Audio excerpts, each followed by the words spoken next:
എൻ്റെ അച്ഛനെ ഇവിടെ ഇല്ലാണ്ട്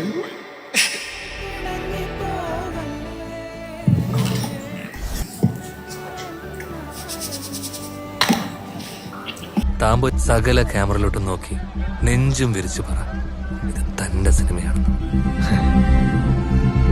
ഫ്ലാഷ് ബാക്ക്. മോഹിനിയാട്ട് അടിച്ചേ പറ്റൂ, അതോ നമ്മളെ രണ്ടുപേരും ഒരു കുടുംബത്തിന്റെ കഥ പറയുന്ന വളരെ ചെറിയൊരു സിനിമ. എന്താ ഡാർക്ക് ഹ്യൂമർ മലയാളത്തിൽ ഇത്രയും പെർഫെക്റ്റ് ആയിട്ട് അടുത്ത കാലത്ത് ഒരു ഒറ്റ പടത്തിന് വന്നിട്ടില്ല. ദൃശ്യം 4 വല്ലോണാ അറിഞ്ഞില്ലേ നിങ്ങള്? വാട്ടെ പടം. എന്റെ അമ്മയുടെ ഞാൻ ചിരിച്ച് മരിച്ചടയുന്ന തിയേറ്ററിൽ. ഇത് പടം മെഗാ ഹിറ്റ് അല്ലേ?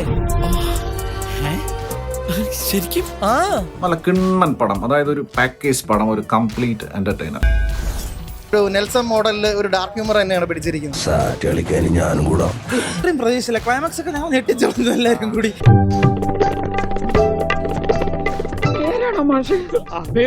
ബോക്സ് ഓഫീസിൽ വാഴയ്ക്കൊരു കോമ്പറ്റീഷൻ ആവാനുണ്ട്. തീർച്ചയായിട്ടും ഈ സിനിമ കോമ്പറ്റീഷൻ ആവും. വേറൊരു കാര്യമുണ്ട് ഏട്ടാ, പറഞ്ഞാ വിശ്വസിക്കില്ല. 20ാമത്തെ വർഷം തീർച്ചയായിട്ടും വിഷുവിന് ഒരുപാട് കൈനീട്ടം അളിയനെ കാത്തിരിക്കുകയാണ്. ഇതിങ്ങനെ തുളുമ്പി വരുന്നത് എനിക്ക് തരണം. ഒരക്ഷരം പോലും തെറ്റിയില്ല.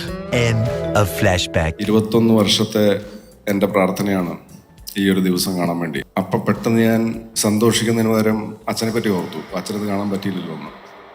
എനിവേസ്, ഇവിടെയും നല്ല റെസ്പോൺസസ് സോഷ്യൽ മീഡിയയിലായാലും നമ്മൾ പുറത്തിറങ്ങിയാൽ ആൾക്കാർ നമ്മളോട് പറയുന്നതൊക്കെ ഇങ്ങനെ ഒരു സിനിമ വല്ലപ്പോഴുമൊക്കെ എല്ലാവരുടെയും കരിയറിൽ സംഭവിക്കുന്നതാണ്. എന്തെങ്കിലും ഹെൽപ്പ് വേണോ അങ്കിൾ? എന്തൊരു സിമ്പിളാണ് ഈ ഫാമിലി. അർപ്പുതം. പിള്ളേരുടെ പടം പിടുത്തം കൊള്ളാല്ലടാ. പിന്നെ കലക്കി കളഞ്ഞില്ലേ? നല്ല സിനിമയായിരുന്നു.